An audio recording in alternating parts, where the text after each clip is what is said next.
जय शिव गोरक्ष, जय गुरु गोरक्षनाथ।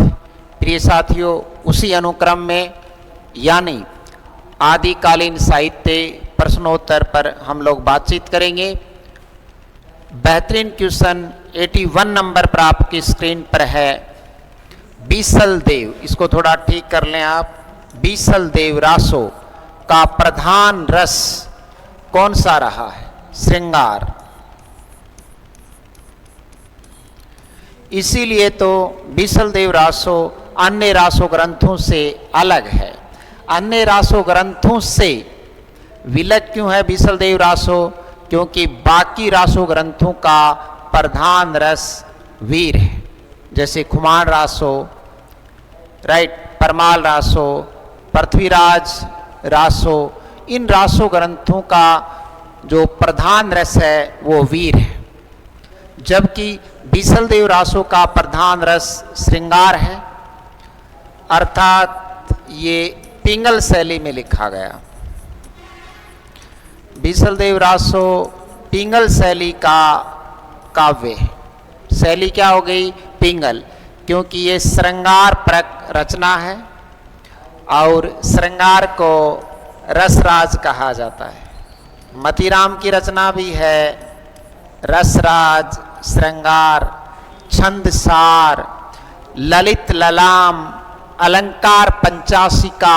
ये मतीराम की रचनाएं हैं, जो कि रीतिकाल का एक प्रमुख कवि है। कौन? मतीराम। बात यहां पर हो रही है कि बीसल देव रासो का प्रधान रस कौन सा है, तो सही उत्तर है श्रृंगार रस। ठीक है, ठीक है सर, कोई कंफ्यूजन? No sir. आगे बढ़ते हैं। बीसल देव रासो किस आधार पर अन्य ग्रंथों से भिन्न है?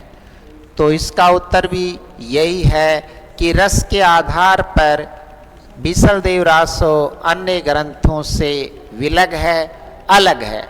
एक ही आधार है अलग होने का, क्योंकि ये पिंगल शैली में लिखा गया काव्य है, जबकि अन्य रासो ग्रंथ डिंगल में लिखे गए।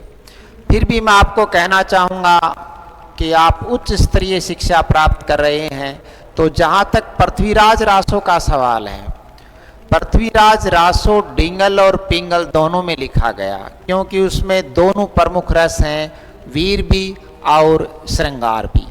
राइट। आधार की बातचीत करें तो किस आधार पर?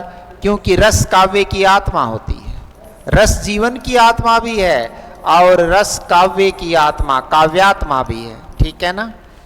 तो किसके आधार पर भिन्न है? रस काव्य की आत्मा है। इसका मतलब ये हुआ कि काव्य का प्रधान तत्व रस होता है, रस ही जीवन है। रस में है प्रत्यय लगा दें रास, रास से बनता है रासो। तो भगवान कृष्ण ने जो लीलाएं की वो भी रास लीला है, रस की लीला है। जिस दिन आपके जीवन में रस नहीं रहेगा, आपकी खाट पौड़ी में डाल देंगे लोग। ठीक है, इसलिए रस बेहद जरूरी है, नहीं तो खाट पौड़ी में और कुत्ते की निगाह रखनी है बस आपको। Right, right sir. अब मैं एक बात कर लेता हूँ पृथ्वीराज रासों पर। बहुत सारे लोगों को एक कन्फ्यूजन है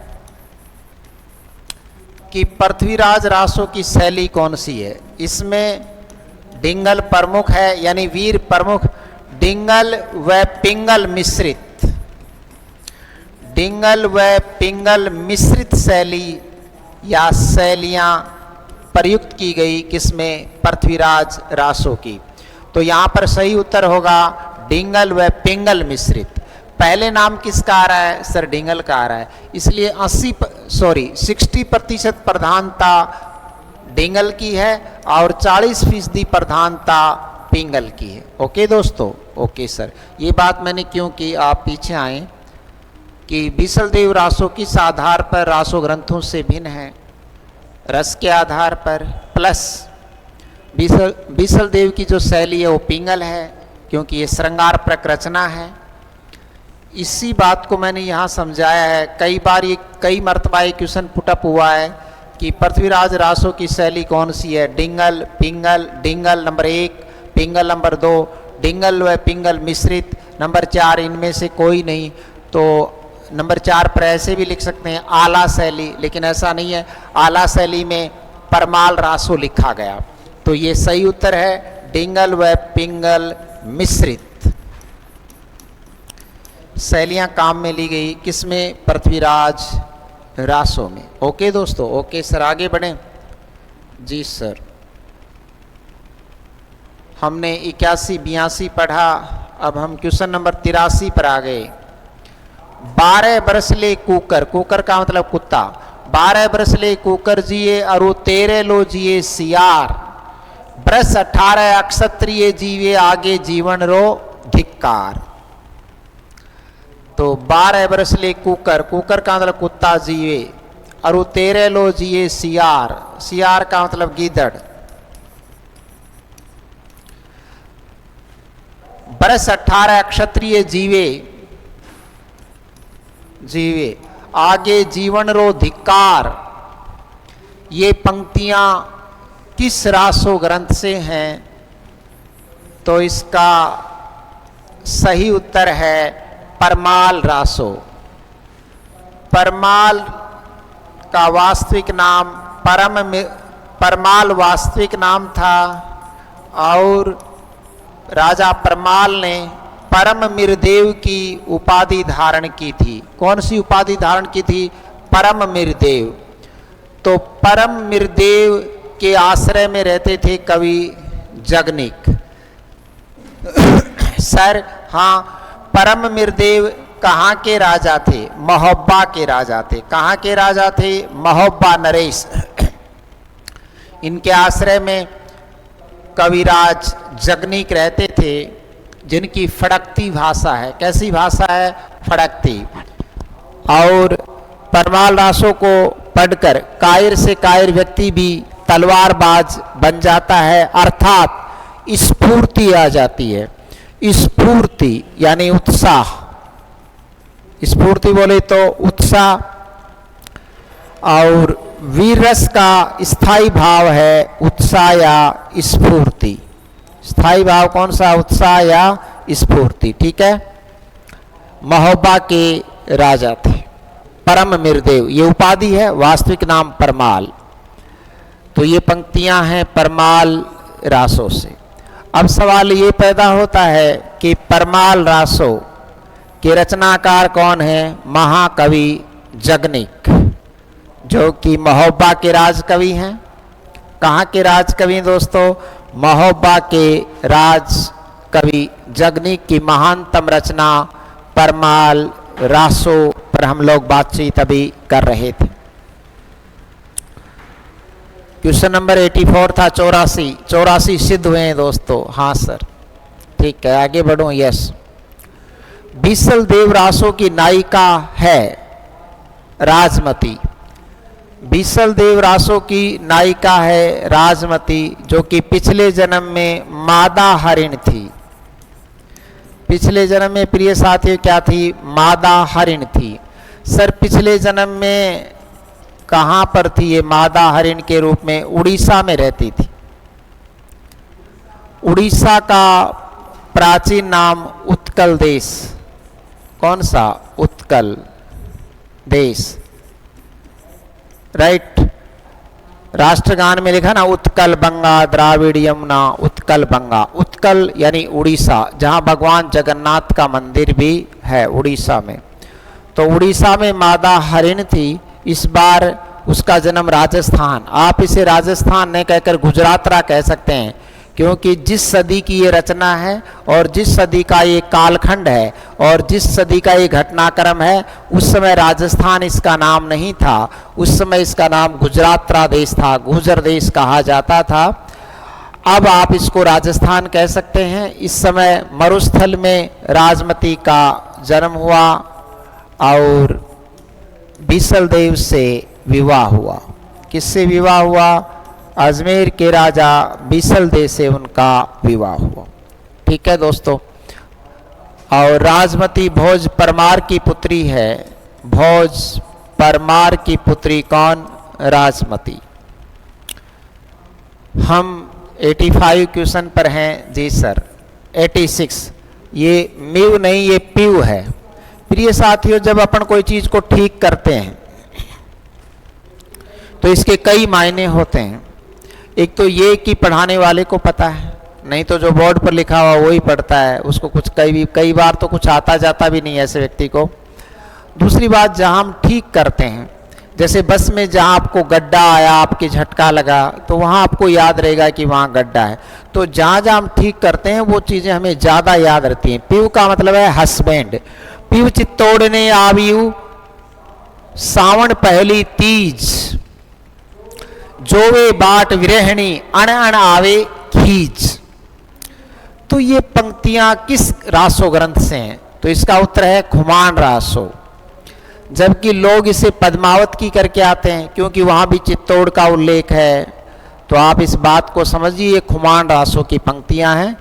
पिव चित्तौड़ने आवियु सावन पहली तीज, जोवे बाट विरहणी, बाट इंतजार, कितना किया रे तेरा इंतजार, ने तू आया ने सोने के कंगन लाया, कितना किया रे तेरा इंतजार, बाट वेट। पीव चित्तौड़ने आवियु सावन पहली तीज, जोवे बाट विरहणी अण अण आवे खीज। खीज का मतलब है चिढ़न। नायिका को गुस्सा आ रहा है कि सबके प्रियतम आ गए सावन में, मेरे वाला क्यों नहीं आया, इसलिए नायिका को गुस्सा आ रहा है। और ये पंक्ति किस रासो ग्रंथ से हैं? ये पंक्तियां किस रासो ग्रंथ से हैं? उत्तर है खुमान रासो। इसमें खुमान के युद्धों का सजीव चित्रण किया है दलपत विजय ने। दलपत विजय ने खुमान के युद्धों का सजीव चित्रण किया है। और खुमान 9वीं सदी के चित्तौड़ नरेश।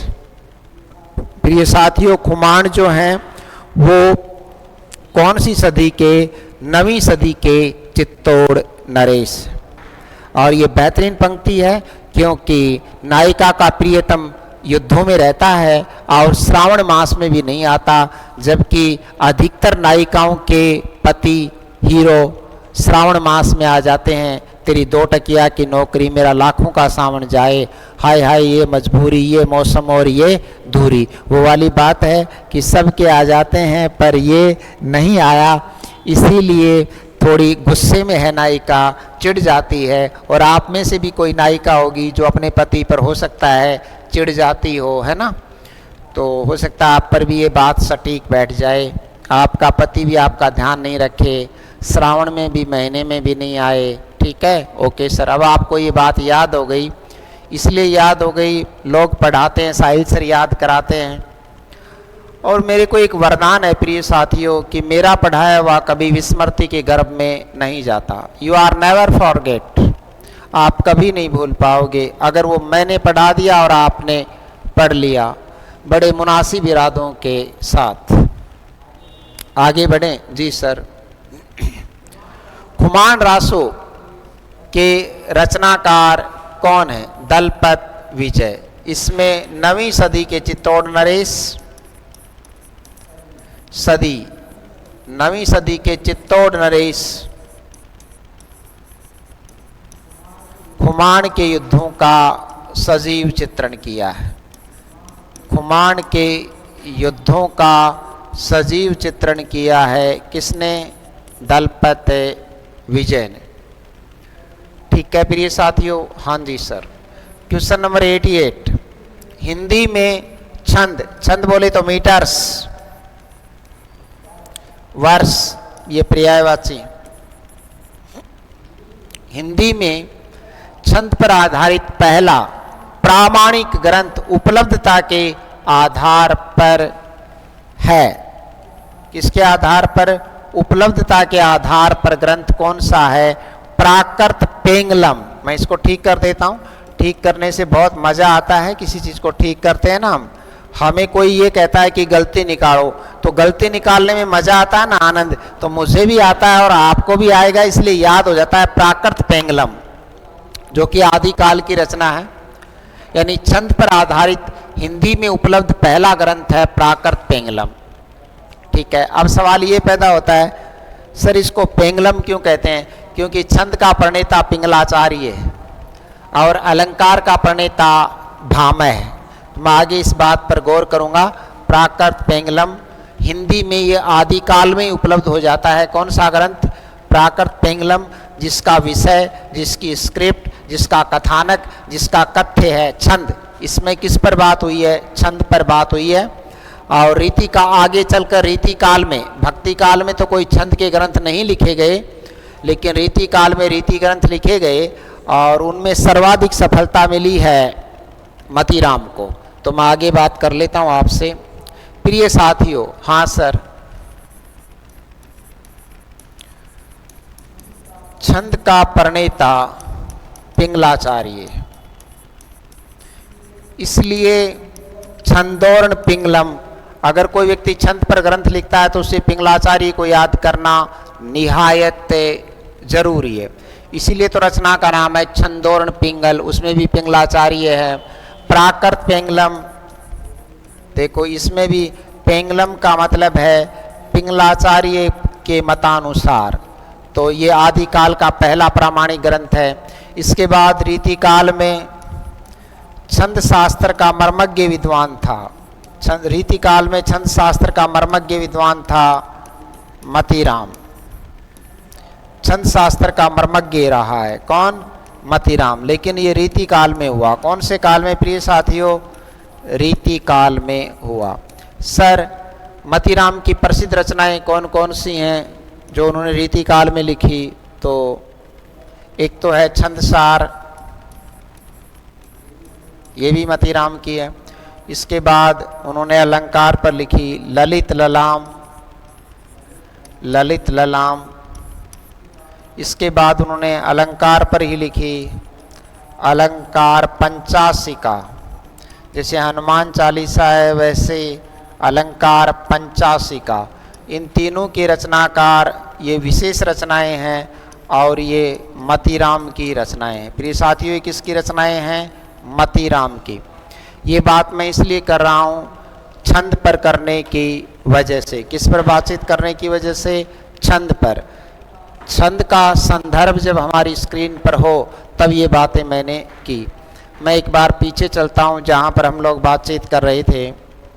तो हम बातचीत यहाँ पर कर रहे थे कि हिंदी में छंद पर आधारित पहला प्रामाणिक ग्रंथ कौन सा है? प्राकृत पेंगलम, जो कि आदिकाल की रचना है। जी सर।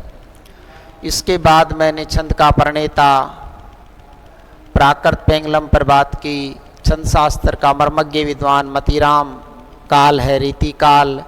इसके बाद मैंने मतीराम की 3 प्रमुख रचनाओं पर आपसे मुखातिब हुआ, बातचीत की। क्वेश्चन नंबर 89 जो मैं समझाता हूँ वो आपको फिर निकट भविष्य में याद भी रहता है कि छंद शास्त्र के प्रणेता कौन है? पिंगलाचार्य। छंद शास्त्र के प्रणेता पिंगलाचार्य, जबकि अलंकार के प्रणेता या प्रतिष्ठापक आचार्य भामह। कौन है प्रिय साथियों? आचार्य भामह। ठीक है सर। क्वेश्चन नंबर 89 पर छंद शास्त्र के प्रणेता पिंगलाचार्य। इसलिए जब भी आप छंद को पढ़ें या लोग पढ़ाते हैं तो पिंगलाचार्य को निश्चित तौर पर याद करते हैं। क्वेश्चन नंबर 90 पर मैं आ रहा हूँ। राजमती, जो कि भोज परमार की पुत्री है, राजमती से रुष्ट होकर, रूठ कर, तुम रूठे रहो मैं मनाती रहूं, है ना। राजमती से रुष्ट होकर, क्या होकर? रुष्ट होकर बीसल देव, राजमती से रुष्ट होकर, कौन? बीसल देव। क्या होकर? रुष्ट होकर बीसल देव कहाँ चले जाते हैं? उड़ीसा 12 वर्ष के लिए, एक युग के लिए रूठ कर चले जाते हैं।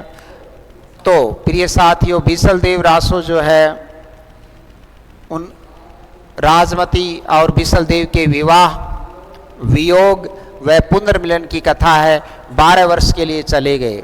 अगर आजकल के पति 12 वर्ष के लिए रूठ कर चले जाएं और वापस लौटें तो स्थितियां आप जानते हो। 2-3 बच्चे 6ठी क्लास में पढ़ते हुए मिलें, लेकिन वहाँ ऐसा नहीं हुआ।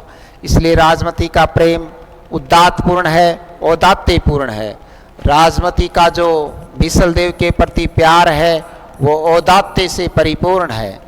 सर औदात्य सिद्धांत के प्रणेता कौन है? लॉजाइंस। सर औदात्य सिद्धांत के प्रणेता कौन है? लॉजाइंस। तो प्यार में उदात्तता रहनी चाहिए, प्यार ग्रेट होना चाहिए, है ना, औदात्य, कि जा तुझको सुखी संसार मिले।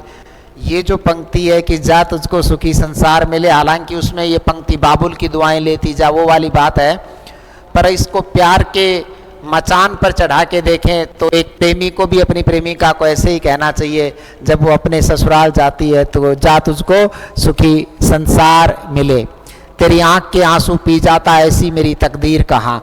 तो बहुत अच्छी बात है, प्रेम में औदात्य ही होना चाहिए, राइट। इस पर कभी ये नहीं सोचना चाहिए कि वापस आपको मिल जाए तो ये औदात्य नहीं रहेगा, ग्रेटनेस नहीं रहेगी, है ना। तेरे बदले मैं रो लेता, मेरे बदले तू हंस लेती, ये जो प्रक्रियाएं हैं ये साहित्यिक प्रक्रियाएं हैं, इसे हम औदात्य के नाम से जानते हैं। किस नाम से जानते हैं? औदात्य के नाम से जानते हैं। ठीक है दोस्तों। अच्छा, मैं कई काम एक साथ कर लेता हूँ, मेरे प्रिय यहाँ बैठा हुए हैं उनको भी हंसा देता हूँ, बहुत सारी चीज़ें मैं एक साथ करता हूँ। ओके, उड़ीसा चले जाते हैं। उड़ीसा में भगवान जगन्नाथ का मंदिर है, जहाँ वो अपनी बहन सुभद्रा गुजरी और अपने भाई बलभद्र यानी बलराम के साथ निवास करते हैं। और जगन्नाथ यात्रा के बारे में आप बखूबी जानते हैं, 4 धामों में प्रसिद्ध है कौन? उड़ीसा का पुरी जो मंदिर है, उड़ीसा की राजधानी भुवनेश्वर है, भुवनेश्वर से थोड़ा दूरी पर है। ओके दोस्तों, ओके सर। क्वेश्चन नंबर 91, किस रचना को पढ़कर कायर से कायर व्यक्ति भी तलवारबाज बन जाता है, चाहे थोड़ी देर के लिए बने? कौन सी रचना को पढ़कर कायर से कायर व्यक्ति भी तलवारबाज बन जाता है? तो इसका सही उत्तर है परमाल रासो, क्योंकि इसमें इसका प्रधान रस है वो वीर है। 12 बरस ले कुकर जिए और 13 लो जिए सियार, बरस 18 क्षत्रिय जीवे आगे जीवन रो धिक्कार। Right now, right sir. हम आदिकालीन साहित्य प्रश्नोत्तर पर बातचीत कर रहे हैं, ये बात आपको ध्यान में रखनी होगी। किस रचना को आला खंड भी कहा जाता है? तो इसका सही उत्तर भी है परमाल रासो। सर आला और उदल 2 वीर हुए हैं, ये बात अलग है। आला और उदल के आधार पर किसी रचना को आला खंड नहीं कहा जा सकता। ऐसे तो गोरा और बादल भी हुए हैं। बात को समझिए, आला लोक गायन की एक शैली है, लोक गायन की एक शैली है जिसमें सुर जो होता है ना वो ऊंचा होता है। सुर क्या होता है? ऊंचा होता है। किस रचना को आला खंड भी कहा जाता है? तो इसका उत्तर है परमालासु, क्योंकि इसमें सुर ऊंचा होता है। और नेहड़ा जो होता है ना, नेहड़ा का सुर भी ऊंचा होता है। नेहड़ा गुजर जाति के लोग गाते हैं, काव्य का एक प्रकार है, गुजर ऊंचे सुर में ही गाते हैं। ठीक है, तो किस रचना को आला खंड? क्योंकि आला लोक गायन की एक शैली है, एक स्टाइल है। स्टाइल बोले तो शैली है। ठीक है, ठीक है सर। आगे बढ़े जी सर। क्वेश्चन नंबर 93 जो मैं पढ़ाता हूं वो आगे आपको याद हो जाता है। लोक गायन की कौन सी शैली में सुर ऊंचा होता है? तो आला शैली में। कौन सी शैली में? आला शैली का दूसरा नाम गुर्जर शैली भी है। ठीक है ना। और मैं आपको बताना चाहूँगा, गुजरी भारत की राजभाषा रही है हजारों वर्षों तक। 1556 में जब जलालुद्दीन जहीरुद्दीन मोहम्मद अकबर गद्दी पर बैठा, अकबर का पूरा नाम है जलालुद्दीन जहीरुद्दीन मोहम्मद अकबर, जब गद्दी पर बैठा तब उन्होंने राजभाषा फारसी कर दी। इससे पहले भारत की राजभाषा गुजरी है और आज भी गुजरी में एमए होता है। और राजस्थानी का तो वास्तविक नाम ही गुजरी अपभ्रंश है। और हिमाचल प्रदेश के केंद्रीय विश्वविद्यालय में गुजरी से एमए होता है, जम्मू कश्मीर में गुजरी से एमए होता है, और आपके उत्तराखंड में गुजरी से एमए होता है। आपके हिमाचल में गुजरी भाषा से एमए होता है, क्योंकि शोरसेनी को गुजरी कहा जाता है। ओके दोस्तों, लोक गायन की कौन सी शैली में सुर ऊंचा होता है? आला शैली में। ठीक है। क्वेश्चन नंबर 94 ढोला मारूरा दूहा, जो कि पश्चिमी हिंदी, खास बात पर गौर करेंगे, पश्चिमी हिंदी का एक प्रसिद्ध लोक काव्य है। यह कौन सी सदी की रचना है?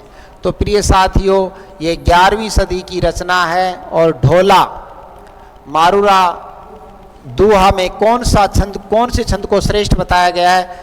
तो दोहा छंद को क्या बताया गया है? श्रेष्ठ। सोरठा से दोहा अच्छा होता है। किससे? सोरठा से दोहा अच्छा होता है। प्रिय दोस्तों, सोरठा से दोहा अच्छा होता है। जीजा से फूफा अच्छा होता है, भलाई करता है। जीजा इतना भला नहीं करता। तभी तो ढोला कहता है सोरठियो दुओ भलो, भली मरवणरी बात, जोबन छाई धन भली, तारा छाई रात। सोरठियो दुओ भलो, यानी सोरठा से दोहा अच्छा होता है। सोरठा यहाँ उन्होंने मालवणी को कहा है और दोहा उन्होंने मारवणी को कहा है। दो पत्नियां हैं, इसलिए सोरठियो दुओ भलो, भली मरवणरी बात, जोबन छाई धन भली, तारा छाई रात। तो आवाज किसकी अच्छी थी? मारवणी की। हालांकि दोनों 24 कैरेट क्या थी? सुंदर थी। तोते जैसी नासिका, गजगामिनी, मृगलोचनी, तोते जैसी नासिका, दाड़िम जैसे दंत, सुरही जैसी गर्दन, 46 किलो वजन, बाएं गाल पर तिल का निशान, 5 फीट 7 इंच से हाइट।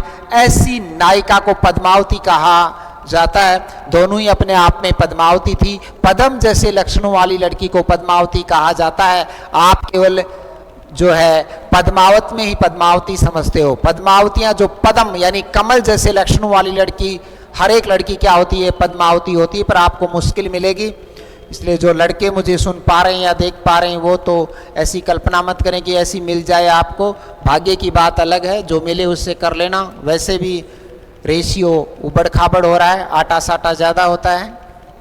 मैंने भी देखी हैं 2-3 पद्मावतियाँ। मैडम भी पद्मावती है, पद्म जैसे लक्षणों वाली। कभी दिखा दी जाएगी, यहाँ आप जोड़े से पढ़ाएंगे कभी, ठीक है? ओके दोस्तों, तो कौन से छंद को श्रेष्ठ बताया गया है? दोहा। दोहा छंदों का राजा भी होता है। दोहा किसका राजा है? छंदों का राजा। कभी तो बनूंगी मैं राजा की रानी, ओ जरा फिर से कहना। ओके दोस्तों, ओके सर। और मैडम की फोटो तो देखनी हो तो आप डीपी पर लगी हुई है मेरे व्हाट्सएप पर, कई लोग तो देखते होंगे कि कैसी है मैम। मैम बहुत सुंदर है। ओके दोस्तों, भगवान करे हमेशा ही सुंदर रहे, अजर अमर रहे। आगे बढ़ते हैं दोस्तों, ठीक है सर, आगे बढ़ो। 95 ढोला मारूरा दूहा में कौन से छंद को श्रेष्ठ बताया गया है? ये पहले भी आ गया। दोहा छंद को क्या बताया गया है? श्रेष्ठ। ये छंदों का राजा है, ठीक है। अलंकारों का राजा उपमा। अलंकारों का राजा रूपक नहीं, अलंकारों का राजा उपमा है और छंदों का राजा दोहा है। प्रिय साथियों, हाँ सर, ढोला मारू रा दूहा, ढोला मारू रा दूहा कौन सी हिंदी का प्रमुख लोक काव्य है? कौन सी हिंदी का प्रमुख लोक काव्य? इसका उत्तर है पश्चिमी हिंदी का प्रमुख लोक काव्य है। और पश्चिमी हिंदी का जो उदय है वो शौरसेनी अपभ्रंश से हुआ। शौरसेनी, वीर पुत्रों की भाषा को शौरसेनी कहा गया है, आगे मैं समझा दूंगा। ये पश्चिमी हिंदी का प्रमुख लोक काव्य है ढोला मारूरा दोहा, जिसके रचनाकार कवि कल्लोल हैं। प्रिय साथियों, हाँ सर, जिसके रचनाकार कवि कल्लोल उर्फ कुशललाभ, यानी कवि कल्लोल का वास्तविक नाम कुशललाभ था, पर गांव के लोग जो है वो कवि कल्लोल कह दिया करते होंगे, ठीक है? ओके, जैसे आपका भी कोई दूसरा नाम होगा। आजकल लड़कियां तो प्यार से अपने पति का अलग ही नाम निकाल लेती हैं। पहले वाली लड़कियां, पहले वाली महिलाएं, स्त्रियां तो पति का नाम लेती नहीं थी। आजकल वाली तो नाम निकाल लेती हैं, सोना बाबू, पता नहीं क्या क्या। और लड़के भी आजकल नाम निकालते हैं, बेबी, पता नहीं क्या क्या हो रहा है आजकल, है ना? ओके दोस्तों, कुशललाभ की बेहतरीन रचना ढोला मारूरा दोहा। पश्चिमी हिंदी का विकास, खास बात पर गौर करेंगे। पश्चिमी हिंदी का विकास अपभ्रंश के कौन से रूप से हुआ? तो शौरसेनी अपभ्रंश। अब आपकी ये समझ में कम आता है कि what is means of the Shauraseni, सूरवीरों के पुत्रों की भाषा। सर, भाषा तो सभी लोग बोलते हैं, लेकिन आदेश तो राजाओं का ही मानना पड़ता है। राजभाषा क्या है तो मैं आपको समझा दूं। पहले सूर में ए प्रत्यय लगाओ तो सौर बनता है, शिव में ए प्रत्यय लगाओ तो शैव, सौर मंडल। इसके आगे मंडल लगा दें, सौर मंडल। प्रथमाक्षर एक प्रत्यय की तरह बदलता है। ठीक उसी प्रकार ये सूरवीर है जी सर, सूर में भी अ प्रत्यय लगाओ तो बनता है शोर जी सर। और सेन का मतलब होता है पुत्र, और ये हो गया शोर सेनी, यानी सूरवीर पुत्रों की भाषा को शोर सेनी कहा गया। सेन का मतलब होता है पुत्र, चूंकि भाषा स्त्रीलिंग हो जाती है इसलिए शोर सेनी। जैसे कि भगवान देवनारायण अपने पिता की बोड़ी घोड़ी लेने जाते हैं जोधराज के पास, तो जोधराज उनसे पूछता है कि कुण को कही जे तू सैनडा, सैनडा का मतलब होता है पुत्र। तब भगवान देवनारायण कहते हैं जोधराज को कि साडूरा में कई जे कवरा, साडूरा में कई जे कवरा और सवाई भोजरा में कई जे सैनडा, सैन यानी पुत्र, साडूरा में कई जे कवरा और सवाई भोजरा में कई जे सैनडा। मारा बाप री बोड़ी घोड़ी लेवन आया जोधराज, कौन सी घोड़ी लेवन आया, हमारा बाप री बोड़ी घोड़ी लेवन आया। और जोधराज के कूणी की मारते हैं कौन, देवनारायण भगवान, और गिरते हैं धरती में कौन, जोधराज। इससे पहले जोधराज जो है टेलर दिखाता है किसको, भगवान देवनारायण 18 वर्ष का बालक था, तो जोधराज कहता है कि बालूडा कौन सा देश से आयो, बालूडा का मतलब है बालकिया। और जब अपना परिचय देते हैं भगवान देवनारायण, तब जोधराज एक टेलर दिखाता है। आकाश में चील उड़ रही थी, कौन से पक्षी उड़ रहे थे आकाश में, चील, और चील उड़ती हुई चील पर निशाना साधता है कौन, जोधराज, और उड़ती हुई चील पर तीर मारकर टेलर दिखाता है, उड़ती चीला मार दी किसने, जोधराज ने। अब भगवान का नंबर है अपना चमत्कार दिखाने का, मरियोड़ी चीला जिंदी कर दीनी, मरियोड़ी चीला जिंदी कर दीनी, कालजो धूजो जोधरो, कालजो धूजो कीरो जोधरो। ठीक है दोस्तों, ठीक है तो सर, तो इसलिए इसको शौर सेनी अपभ्रंश कहा गया है। विशेषकर ये सौराष्ट्र, गुजरात और महाराष्ट्र में बोली जाती थी। 98 पर आते हैं, ढोला मारू रा, ढोला मारूरा दूहा के रचनाकार हैं, आप सबको याद है कवि कल्लोल उर्फ कुशल लाभ, उर्फ कुशल लाभ। ठीक है दोस्तों, ठीक है। ढोला का विवाह कितने वर्ष की आयु में मारवणी से हो जाता है। दो पत्नियां थी, पहली मारवणी और दूसरी मालवणी।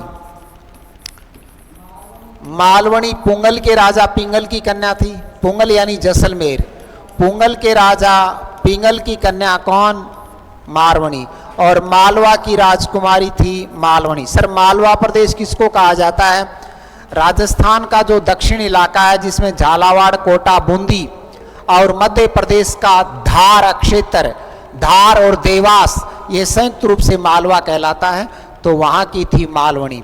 लेकिन पीले पोतड़ों में विवाह हो जाता है। ढोला का पहला विवाह 3 वर्ष की आयु में किससे हो जाता है, पुंगल के राजा पिंगल की कन्या मारवणी से हो जाता है। और ये क्वेश्चन राजस्थान लोक सेवा आयोग RPSC में ग्रेड फर्स्ट में पूछा गया हिंदी में। 3 वर्ष की अल्पायु में यानी विवाह इनका होता है पेड़ा पोतड़ों में। ठीक है, क्वेश्चन नंबर 100 पर हम आ चुके हैं, और ये वाला क्वेश्चन भी ढोला मारूरा दुआ से ही है। प्रिय साथियों, जब किसी का बचपन में विवाह हो जाता है तो पता है वो क्या सोचता है, लड़की हो चाहे लड़का, कि मेरा जवानी में होता तो ठीक रहता, ऐसे नाचती, ऐसे करती, ऐसे आईब्रो करवा के आती, और ऐसे वीडियोग्राफी होती, और ऐसे ड्रोन कैमरा घूमता। कौन सा कैमरा घूमता, ड्रोन। ऐसा ही हुआ ढोला के साथ, क्योंकि उनकी शादी बचपन में हो गई।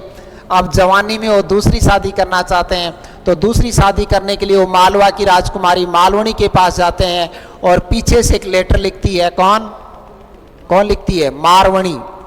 आजकल तो पति दूसरी पत्नी लेने जाए और पहले वाली को पता चल जाए तो पहले वाली उससे भी पहले चली जाए, लेकिन ये तो उस समय की बात है कि चिट्ठी लिखती है। संदेश, संदेश रासक अब्दुल रहमान की रचना है। संदेश रासक जो कि आदिकाल की प्रमुख रचना है, तो इस रचना में भी संदेश है। एक चिट्ठी लिखती है, एक संदेशा लिखती है, कौन, मारवणी। पुंगल के राजा पिंगल की कन्या पहली पत्नी जो कि साथ ही रहती है, छोड़ करके नहीं गई ढोला को, लेकिन अपने ससुराल में है और ढोला दूसरी पत्नी लेने चला गया, तब क्या कहती है तो सुनिएगा दोस्तों। कागल नहीं कि मसी नहीं, कागल का मतलब कागज, कि कागज नहीं कि आपके पास कलम नहीं, कागज नहीं कि मसी नहीं, कै लिखता आलस थाई, थाई का मतलब है थाने, थाने का मतलब है आपने, क्या आपको लिखते हुए आलस आ रहा है कि आपने मेरे को 3 महीने हो गए कोई आपकी चिट्ठी पत्री कोई समाचार नहीं है।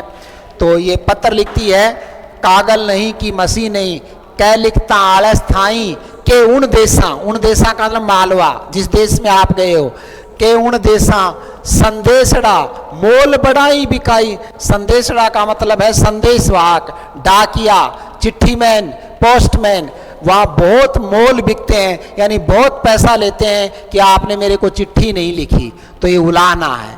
ये उलाहना किसका है? ये उलाहना है मारवणी देती है। ये उलाहना कौन देती है? मारवणी। किसको? अपने पति को चिट्ठी लिखती है और एक डाक, एक संदेशवाहक इधर से भेजती है। ये पंक्तियाँ किस ग्रंथ से हैं? ढोला मारूरा दोहा से। ये पंक्तियाँ किसकी हैं? मारवणी की। कागल नहीं कि मसी नहीं, यानी कागज नहीं कि मसी नहीं, के लिखता आलस थाई, कई उन देशा संदेशड़ा बड़ा ही बोल विकाई। राइट, मेरे पिया गए परदेश, वो वाली बात है, परदेश जाके ओ परदेसिया भूल न जाना पिया। तो इसका पिया जो है वो भूल गया है। और ये पंक्ति प्रिय साथियों, ये पंक्ति किसकी है? मारवणी की। ये विरह है, क्योंकि ढोला मारूरा दोहा विरह का काव्य है। विरह, सर ये विरह क्या? अब ये तो आप जानते हो, करवटें बदलते रहते सारी रात हम, आपकी कसम और तकिए का हो खोटा दिन, दैट इज कॉल्ड विरह। तो ये विरह की एक बेहतरीन रचनाओं में से एक है। ओके दोस्तों, हमने 100 क्वेश्चन पूरे किए, शतक लगा चुके हैं हम लोग, और आगे के क्लास में फिर से मिलते हैं। और जो मैं बातचीत करता हूँ उसके पीछे रीजनेबिलिटी ये है कि आपको स्मरण शक्ति में रहेगा, यू आर नेवर फॉरगेट, आप कभी भूल नहीं पाएंगे। इसलिए बहुत सारे एग्जाम्पल उससे रिलेटेड, उससे प्रसंगवश, उससे संदर्भित, उसके जो रेफरेंस हैं वो आपको पढ़ाने पड़ते हैं। ठीक है, वैसे मैं एक अवतार हूँ, वैसे मैं क्या हूँ? एक अवतार हूँ, पर आपको स्मरण शक्ति को याद दिलाने के लिए मुझे ऐसे बहुत सारे प्रसंगों का जिक्र करना पड़ता है। That's all, thanks all of you. मैं आपका साहिल सर। Okay sir.